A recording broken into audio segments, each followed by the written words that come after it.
ایک دن نا حضور کے وصال کے بعد اچانک نہ اس طرف جا رہے ہیں خاصے مسجد سے دور چلے گئے. تو حضرت عمر تھوڑا طبیعت کو جانتے تھے. جناب عمر پیچھے دوڑے, کہنے لگے کدھر جا رہے ہو؟ چپ کر گئے. کیا ہوا؟ کدھر جا رہے تھے؟ ابو بکر سیانے بندے ہو, امیر المومنین ہو, کہاں جا رہے؟ تو رو پڑے. کہنے لگے ایک دفعہ نا حضور سفر پہ گئے ہوئے تھے تو اس طرف سے واپس آ گئے تھے, تو مجھے خیال آیا شاید اس طرف سے آ نہ رہے ہوں. حضرت عمر رو پڑے. کہنے لگے ابو بکر اب تو حضور نے پردہ کر لیا.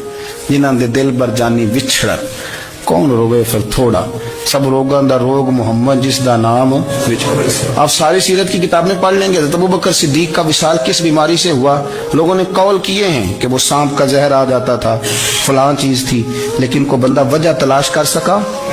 کیا وجہ تھی وصال ہو گیا؟ کیا بیماری تھی؟ کیا تکلیف تھی؟ باقی وجوہات آپ کو ملیں گی. حضرت عثمان غنی شہید ہو گئے, حضرت عمر شہید ہو گئے, مولا علی, ابو بکر صدیق چلے گئے 63 سال کی عمر. وجہ کوئی نہیں بتائے گا.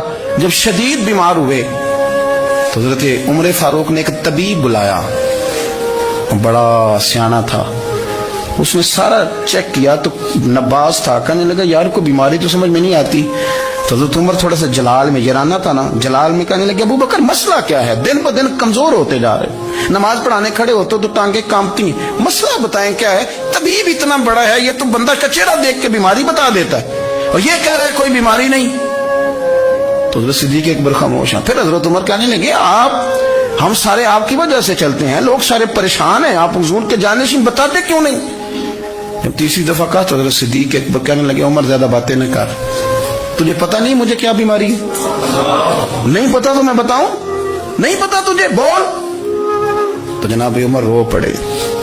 کہنے لگے ابو بکر مجھے پتا ہے, آپ کا دیدار کے بغیر کام نہیں چلتا. وقت نا لمبا ہو گیا, چر ہو گیا, میں ترلے لیندے ہاں.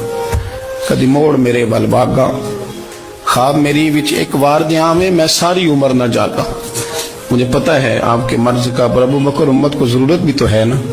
حضرت صدیق اکبر کہنے لگے بس ہو گئی ہے, اب میری وصیت یاد رکھنا, جب میں دنیا سے جاؤں تو اٹھا کے میرا جنازہ قبر رسول پہ لے جانا, اور پہلے پوچھ لینا کہ ابو بکر حاضر ہے, اجازت ہو تو مجھے دفن کر دینا, ورنہ جنت البقیع میں. تو لوگ کہتے ہیں ابھی جنازہ ہی رکھا ہی تھا کہ دروازہ اندر سے خود بخود کھل گیا, اور آواز آئی اب دیر نہ کرو, محبوب کو محبوب کے ساتھ ملا دو. پانی پر میں سہیلیاں رنگا رنگ کڑے, اسی پر یا اس دا جانی ہے جس دا.